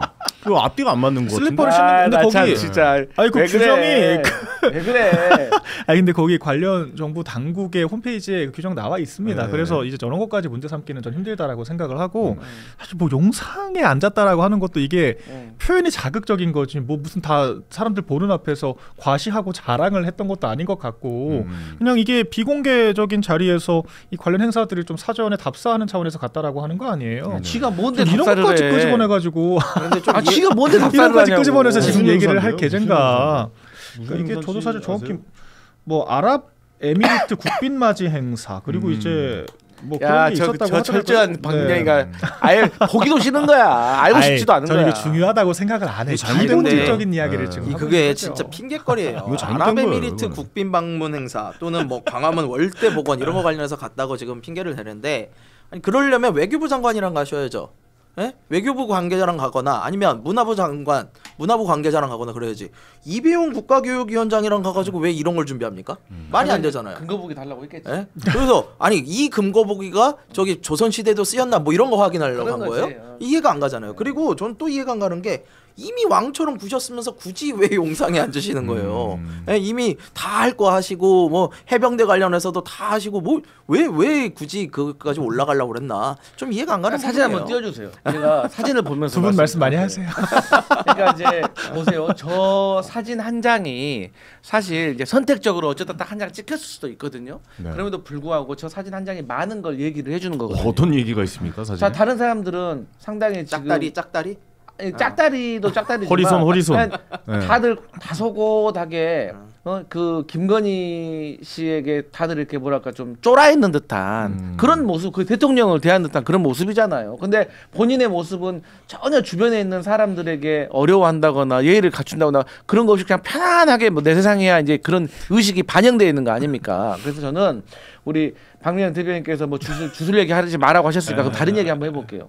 그러니까 이 김건희 같은 사람들은 제 생각에 그냥 그 본인이 원래 저런 거 평생을 좀 이렇게 어디 가서 당당하게 대접받지 못한 삶을 살다 보니까 대통령의 배우자가 되니까 어디 가든지 좀 남이 안 해본 것 그런 의정 같은 걸 막 받고 싶은 걸 좀 즐겼던 것 같고 사실 저것의 연장이 뭐냐면 더 심각한 게 우리가 많이 요즘 안 알려져 있는데 아니 프랑스 해외 순방을 가는데 반려견을 위해서 전용 차량을 준비하라고 했다니 전용 차량 아니 자기들 차에 같이 가면 되지 가족 같은 반려견이면 근데 전용 차량을 준비하라고 하고 전담 직원을 준비하라고 하고 호텔 스위트룸에 걔 집을 마련해 놓으라고 하고 그게 저런 사람들이에요. 그러니 저렇게 용산 가서 앉아보는 것도 뭐 일이겠습니까 저게? 그래서 전 주술까지 가지 않는다고 하더라도 그냥 전혀 이 국가의 시설이라든지 국가의 어떤 그 의전이라든지 이런 거에 대해서 전혀 그냥 가볍게 생각했다. 가볍게 생각했던 거예요. 네. 제가 그냥 의식 자체가 별로 할 말 없지만 짧게만 첨언 드리자면은 할 말 없으면 안 하셔도 돼요. 근데 이제 저희가 또 비례성을 또 저도 많이 쭈그레진 것 같아. 인증 패널이니까 또. 김정숙 여사 때도 그 타지마할 관광 간다고 그 전용기 띄웠거든요. 대통령 전용기 한 번 띄우는데 몇억 원 듭니다. 그래. 그때도 상당한 논란이 됐었어요. 인도에 혼자 가셨죠. 그때 뭐 거의 이제 BH 투어 간다고 그랬었는데 모디 총리 얘기합니까? 제가 봤을 때는 그래서 전 삼김 특검을 좀 국민의힘이 밀어붙였으면 좋았지 않았을까라는 생각이 좀 들거든요. 그러니까 민주당이 여사들 다 김건희 특검 얘기하면은 야 주거니 받거니 하면서 야 그럼 우리 하나 더 얹어가지고 우리는 김정숙이랑 김혜경까지 같이 가자. 그랬으면 차라리 얘기가 됐을 텐데 이 한심한 한동훈이 또 김건희 특검만 받겠다라고 협박질을 하니까 그때 이제 말아먹은 거고. 그러니까 이게 다 이렇게 한번 물꼬를 터지니까 못 버텼다. 6분을 못 버텼어. 회자가 되는 거예요. 그러니까 모든 게 다 한동훈 때문이라고 저는 생각을 하고요. 그러니까 그리고 또 이제 김현지 씨도 지금 뭐 거의 예전에 이재명 그 변호사 시절에 그 있잖아요. 사진들 지금 돌아다니더라고요. 좀 개혁신당의 이기인 총장이 또 공개한 사진들이 있는데 거기도 보면은 다리 꼬고 앉아 있습니다. 다리 꼬고 팔짱 끼고 앉아 있어서 이거는 최소 동업자 내지 파트너십으로 맺어진 관계지 이건 참모 관계가 아닌 것 같다라고 김현지와 하는 김건희를 비교할 자체가 지금 잘못된 거야 지금. 알겠습니다. 또 오늘도 그냥 넘어가나 했는데도 5분 못 버텼네. 전 대표 이야기가 마지막에 또 나오면서 또 마무리가 이야기가 됐습니다. 이 이야기 넘어갈게요. 이거는 뭐 누가 보면 잘못된 거라고 생각하고 비생산적입니다. 보기 좋지는 않습니다. 잡혀 계시니까 뭐 타당한 계시다니 잡혀 계시다니. 그럼 뭐 다 존칭을 써드려야죠. 그래도 다 존칭을 써드려야 된다고 생각이 맞습니다. 그게 좋은 겁니다. 알겠습니다. 뭐 특검에서 알아서 잘 해결이 되겠죠. 넘어가도록 하겠습니다. 자 이번에는 최민희 의원 이야기를 좀 마지막으로 좀 짧게 해보고 마무리 짓도록 하겠습니다. 정말 짧게 하셔야 됩니다. 딸 청첩장 카드 결제가 논란이 되는데 저는 뭐 청첩장에 뭐 계좌번호 적는 거는 요즘 뭐 많이 있는데 카드 결제 있는 거 처음 봤어요. 결제 링크를 걸어놨어요. 카드 결제 링크는 이건 제가 부끄러워서 저는 못할 것 같다라는 생각이 드는데 근데 이제 문제가 되는 것은 이제 현역 의원이시고 또 과방위원장이시잖아요. 그런데 이렇게 또 결혼식은 또 국회 사랑제인가요? 사랑제. 사랑제에서 하는 거는 또 많은 분들이 이의를 제기하시는 게 그거는 국회의원이 직접 잡지 않으면은 오래전부터 잡지 않으면은 결혼할 수 없다라고 하는데 잘못된 겁니다. 의원이 과방위원장께서 얘기하시는 거는 나 관여한 적 없다 바빠서 관여 못했다라고 해놓고 약간 또 이 얘기를 했어요. 그 양자역학 공부하려고 난 좀 관심을 못 기울였다 뭐 이런 식으로 얘기하는데 이거 어떻게 보시고 계십니까? 죄송합니다. 아니 왜냐면 여당 대변인 극한 최민희 과방위원장의 그 모든 행동들이 다 잘한 건 아니거든요. 그래서 이제 잘못된 점이 있었다면 저는 그런 것 같아요. 이제 그 본인도 뭐 화환 같은 거 좀 거절도 했었어야 된 거고 뭐 여러 가지 오해를 뭐 불식시키기 위해서 좀 노력을 했었어야 된 필요는 분명히 있었다. 정치인들 다 거절하고 축의금도 안 받는다고 하는 게 거의 대부분 그렇잖아요. 특히 아니 저도 민감하죠. 사실 제가 근데 먼저 해명을 해야 될 거는 이제 최민희 의원의 자제가 사랑제에서 결혼한 게 잘못된 것이다. 이거는 아닙니다. 이건 역대로 국민의힘 의원들이나 민주당 의원들이나 자제들이 사랑제에서 결혼한 적 많고 저 간 적도 많아요. 국감기간에 하는 건 좀 저쪽 의원회관 쪽에도 하나 있잖아요. 국감기간에 하는 건 좀 다르다는 거죠. 뭐냐면 사례 들으셨어요? 괜찮으세요? 뭐냐면 사랑제를 예약을 하게 되면 지금은 소통관 그러니까 이게 실내 예식장까지 동시에 예약이 됩니다. 왜냐하면 비가 올 수 있기 때문에 동시에 예약되는 것이고 과거에는 소통관 전에 헌정기념관을 같이 해줬어요. 근데 문제는 특혜를 받아서 사랑제에서 했냐 그게 중요한 거 아니에요. 근데 그게 아니고 모든 국회의원의 자녀들이 결혼을 하게 되면 운영지원과에다가 가족관계 증명서를 제출을 하게 되어 있습니다. 그럼 가족관계 증명서가 확인이 되면 운영지원과에서 그 의원의 아이디를 그 자녀에게 열어줍니다. 그럼 그 의원의 자녀가 똑같이 보좌 직원이나 기자나 뭐 의원이나 똑같이 들어가서 이렇게 신청을 하는 거고 그게 1년에 하루가 열리는 날이 있어요. 그때 하는 겁니다. 근데 만약에 이제 안 됐을 경우 이제 취소되는 경우도 많거든요. 그러면 그 취소됐을 때 이제 또 추첨해서 하는 거고 이 최민희 의원의 자녀는 그래서 한번 떨어졌다가 나중에 취소자들을 모아가지고 또 신청했던 사람 선착순을 주는데 그 날짜를 강제 배정을 해주는 거예요. 내가 뭐 10월 18일 하고 싶어요 해서 되는 게 아니라 이 날짜가 나왔는데 당신 할 거야 말 거야. 안 하면 다음 사람, 안 하면 다음 사람은 넘어가는 거예요. 그렇기 때문에 그때 27명이 경쟁했다는 거. 그러니까 이건 문제가 없는 거예요. 아니요, 사실과 거짓이 섞여 있어요. 뭐가 섞여 있냐면요. 나 사랑제에서 나도 결혼을 했으니까 내가 뉴욕에만 잘 알지. 그렇군요. 사랑제에서 결혼한 건 특혜는 아니에요. 모두가 신청을 해가지고 출입 기자들까지도 신청을 할 수 있고 추첨에 의해서 합니다. 그럴 수 있죠. 자 여기서 잘못된 이야기는 딱 하나예요. 그 아이디를 줘서 딸이 직접 했다 아닐 거예요. 왜냐면 내부망을 써야 돼요. 네. 내부망을 그러면 딸이 와가지고 내부에서 해가지고 했다는 거예요? 아니 그럼 웹사이트에 열어줬다고요. 아니 그러니까 웹사이트에 가서 그럼 제가 물어볼게요. 딸이 하셨어요? 딸이 했다잖아요. 아니에요. 이거 어떻게 딸이에요? 아니야, 이거는 왜냐면 이거를 처음에 떨어지고 나서 다음번에 했잖아요. 다음번에 또 해가지고 했잖아요. 그러면은 그때 이거를 갖다가 다시 열어줄 때 그때는 전에 떨어진 사람들만 모아서 한단 말이에요. 그래서 26명인가 해가지고 했다면서요. 그럼 그때도 열어줘가지고 그때 딸이 했다고요? 딸이 했다고 그러면 나는 인정할 거야. 이해를 못하네. 딸이 그러니까 예약을 딸이 했냐고요. 예약을 딸이 했고 떨어진 사람이 1번부터 27번이 있으면 이게 예약을 했다가 취소된 캔슬티가 나오면 그걸 가지고 1번부터 27번한테 순서대로 물어봅니다. 그래가지고 당신 이 날짜 하면 하는 거고 못하면 다음 순번 넘어가는 거고 지금 김성현 최고가 말한 것처럼 이 내부망을 써야 된다. 이 사람들 아까 말씀드렸잖아요. 가족관계 증명서 내면 그걸 열어준다니까요. 그 자녀한테. 자 여러분들 이게 얘기의 핵심은 그게 아니에요. 사무실에서 할 수 있고 예약을 최민희 의원이 할 수도 있고 딸이 할 수도 있는데 상관없는 게 뭐냐. 그게 중요한 게 아니라 중요한 건 뭐냐면 최민희 의원이 딸 결혼식에서 몰랐다라는 거 아니에요. 아니 근데 그리고 제가 또 추가적으로 말하는 게 저는 이 계좌번호 적은 거 가지고도 비난이 많던데 저는 이런 생각을 해요. 왜 이 얘기 나오냐면 과거 이재명 대통령 아들 때도 좀 그런 얘기 있었거든요. 그러니까 뭐가 있냐면 저는 제가 좀 생각이 이상한 사람인지 모르겠지만 아니 나도 사회생활 하면서 나도 지금까지 어디 가서 돈을 낸 게 있고 또 나도 받지도 않고 아직 내지도 않았지만 잠재적으로 이 사람이 내 결혼식에 가서 앞으로 내야 될 사람이 있고 이런 거잖아요. 네. 그런데 그러면 최민희 의원 자녀라는 이유만으로 그 자녀가 자기가 그 계좌 그 축의금을 못 받는다고 하면은 최민희 의원 자녀는 앞으로 살아가면서 다 돈만 내고 다녀야 되나요? 그건 좀 아니라고 봐요. 그러니까 뭐 워낙 월등하게 막 잘 사는 사람들이야 그런 거 신경 안 쓰겠지만 그건 아닌 것 같고 다만 최민희 의원이 만약에 이제 공공기관이나 이런 사람 받았다고 하더라고요. 어디 차관도 그러면 거기에 있어서는 오해가 없이 저는 좀 다 얼마 받은지 다 적잖아요. 좀 돌려주는 게 저는 좋다고 생각을. 그러니까 그게 오해가 그러니까 계좌번호 적는 거나. 네, 그래서 제가 아까도 먼저 사과를 하는 게 딸 것은 그런 건 비판하지 마라. 다만 최민희 의원이 받았다는 것은 제가 봤을 때는 사실관계는 다시 잡아야 돼요. 최민희 의원 페이스북에 직접 올라와 있는 걸 제가 읽어드릴게요. 자 보세요. 이 사랑제 예약은 국회 내부 시스템을 통해서 진행이 되었습니다.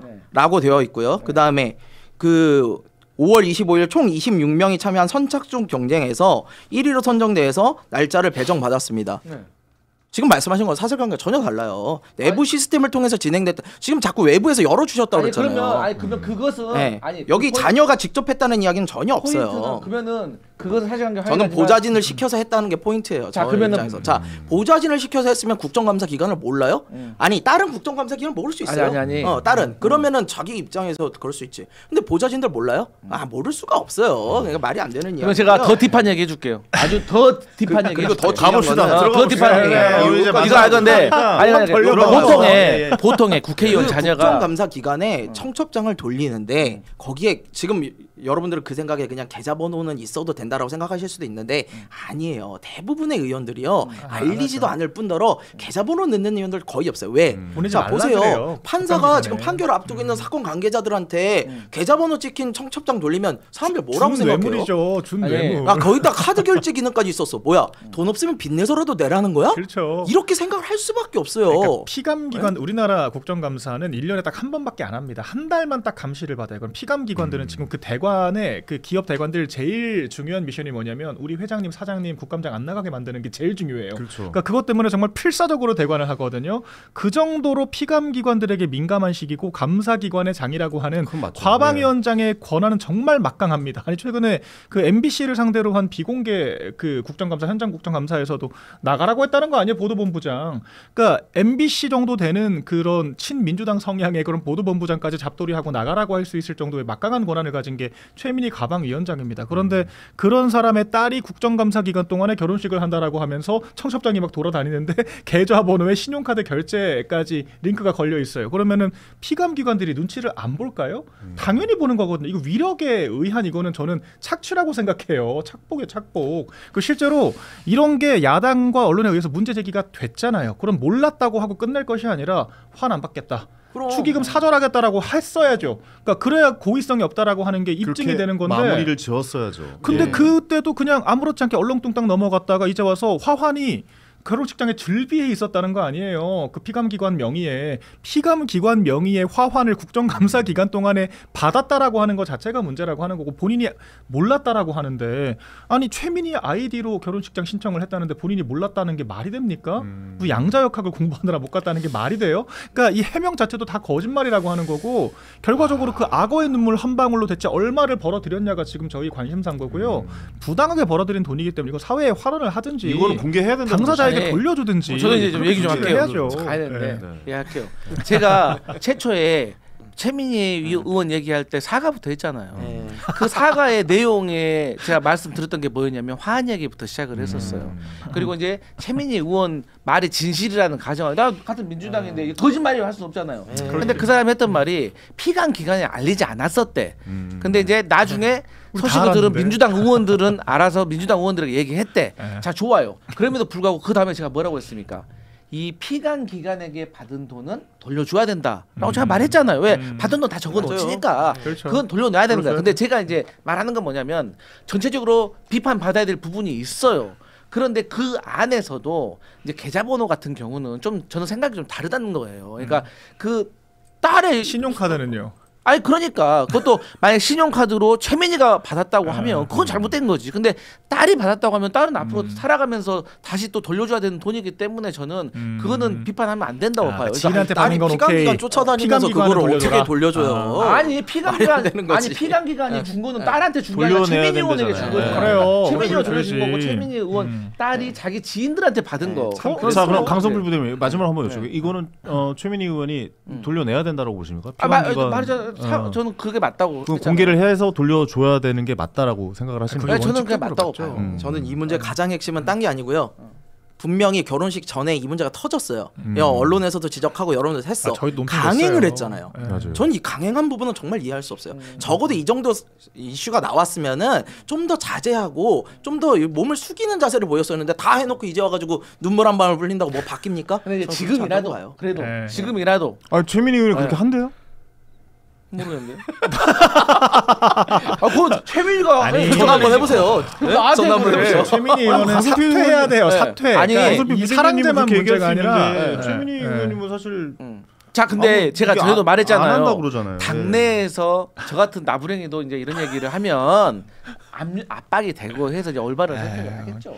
얼렁뚱땅 넘어갈 것 같고요. 우리 지금 결혼식이었습니다. 사랑제만 문제가 아니라 부동산이 좋았다. 최민희 법사위원장이 그 MBC를 상대로 친국민의힘 보도를 했다라고 하는 정말 궤변의 역사를 새로 쓰는 이상한 말을 하면서 MBC가 친국민의힘 보도를 했대요. 그러면서 자기 보도에 대해서 지적을 하면서 그 얘기도 제가 정리하고 깔끔하게 마무리할게요. 이거는 과방위원장이 자기 과방위원장 직위를 이용해서 자기 개인 민원 처리를 한 거예요. 그 피감기관도 아닙니다. MBC는 직을 내려놔야 된다고 보십니까? 그럼 이건 과방위원장 함량 미달인 거죠. 자기 개인 민원 처리하고 자기 그냥 그 권한 이거 월권 직권 남용이거든요. 다 퇴정시키고 퇴정 명령하고 그리고 국정감사기관에 피감기관 우리가 보통의 언론이라고 하면 보통 문제가 아닙니다. 진짜. 언론이라고 하면 이제 우리 정당에서 국민의힘이 봤을 때는 뭐 편향된 그 언론이라고 평가하고 혹은 또 뭐 정론지라고 평가하는 것이 있는 것처럼 우리 민주당도 사실 저 언론사는 조금 편향됐어. 저 언론사는 합리적이야. 이렇게 평가하는 데가 있어요. 근데 비교적 그 MBC 같은 경우는 우리가 합리적이라고 이제 생각을 하는 언론사예요. 그러면 이제 그런 언론사에서 쓴소리를 하게 되면 어디를 향해서 목표를 향해서 질주를 하다가도 그러니까 우리가 합리적이라고 생각하는 언론사에서 이거 좀 아닌 것 같은데라고 지적을 하게 되면 멈춰서서 돌아서서 한번 생각을 해봐야 됩니다.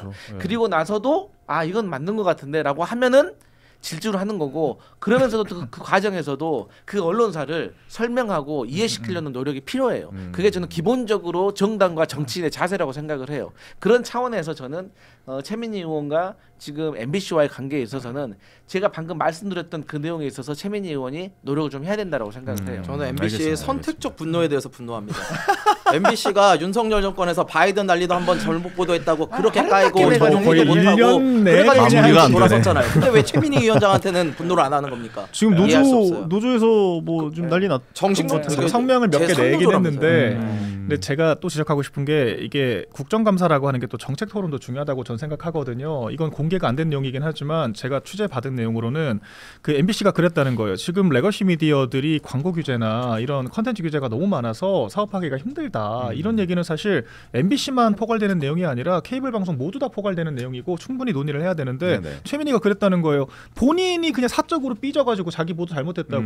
아니 그걸 왜 국회가 해줘야 되냐? 그걸 왜 우리가 법으로 만들어줘야 되냐? 그러면서 그냥 트집만 잡았다는 거예요. 이거는 최민희의 개인 감정 때문에 국가 중대사에 대한 의사결정이 바뀔 수도 있는 문제이기 때문에 이런 것들은 자격 미달, 함량 미달이라고 지적을 하는 겁니다. 네, 알겠습니다. 오늘 열띠게 토론한 것 같습니다. 강성필 순환 시대입니다. 네, 강성필 부대변인 필리버스 잘했다. 고생 많았어요. 마음이 아프네 갑자기. 좋은 날 오겠죠. 네, 밥 한번 살게요. 또 잘못한 건 또 저희가 혼나야죠. 원래 주류는 힘든 거예요. 그렇습니다. 강성필 부대변인 먼저 오늘 좀 바빠가지고 먼저 보내드리고 마무리 좀 하겠습니다. 강성필 부대변인 먼저 들어가세요. 고생 많으셨습니다. 고생 많하다 가시네. 고생 많았습니다. 이게 참. 하다 보면은 이렇게 좀 또 여당이다 보니까 그럼요. 아무래도 할 말이 누리는 좀 더 게 많아지고. 있는 만큼 강성필 부대변인 정도의 스탠스만 가지고 있어도 대화가 돼요. 그럼요. 그렇잖아요. 우리 여기서 이제 예의가 되잖아요. 청란 대화가 잘 되는 거죠. 이 정도만 해도 국회의 역할이 있는 거예요. 이러다가 합의점을 찾아가는 게 국회 아닙니까? 맞습니다. 정치고. 근데 이게 지금 안 되고 있는 게 문제인 거죠. 그렇죠. 강성필 부대변인만큼 저렇게 유쾌하게 즐겁게 정치 시사 이야기를 하시는 분은 좀 없다라고 생각이 방어 기술이 굉장히 좋으세요. 근데 우리가 이렇게 얘기하면은 더 안 되는 거 아닌가? 알겠습니다. 자, 마지막으로 슈퍼챗 보내주신 분 소개해드리겠습니다. 조희정님 10,000원 후원해 주셨고요. 감사합니다. 강성필 씨 사과하지 마세요. 잘못한 거 알면 안 해야죠라고 보내주셨고요. 그리고 조희정님께서 5,000원 후원해 주셨습니다. 이 시국에 경기, 연천, 강원, 정선, 충남, 청양, 정부, 순창 뭐 등등등 거주하는 주민도 15만 원, 지역사랑 상품권, 농어촌 기본소득 시범 사업으로 받는답니다라고 보내주셨고 무님께서 황현희 씨 중도 MC라면서 어제 장동혁 대표 윤 대통령 만나고 갑자기 야당 똥불 쳤다고 이야기를 했는데 박민영 대변인 나와서 한번 얘기해 봅니다. 화이팅입니다. 여기저기 다 양쪽을 다 이야기하다 보면은 저희가 또 제목이 다 깐다 아니겠습니까? 다 그렇게 좀 짚고 넘어가야 되는 부분이 있어서 기분 상하셨다면 다시 한번 좀 죄송하다는 말씀 드리겠고요. 슈퍼챗 모르겠다님께서 5,000원 후원해 주셨습니다. 박민영 분이 김건희 대통령과 절연 안 되는구나라고 보내주셨는데 김건희 대통령이라고 잘못 좀 보내주신 것 같습니다. 자, 성남총광님께서 10,000원 후원해 주셨고요. 그래도 윤석열 전 대통령은 여사 한 분만 사랑하신 분입니다라고 이렇게 보내주셨습니다. 자, 황제펭귄님께서 10,000원 후원해 주셨습니다.